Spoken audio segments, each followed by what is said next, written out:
इगतपुरी शहरासह परिसरात कमाल तापमानात वाढ झाल्यानं उन्हाळ्याच्या झळा तापदायक ठरत आहेत। एप्रिल महिन्यात आता उन्हाच्या तीव्र झळा बसायला सुरुवात झाली।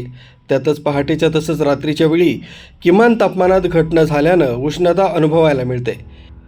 आज इगतपुरी शहराचं कमाल तापमान 38 डिग्री सेल्सिअस इतकं नोंदवलं गेलं।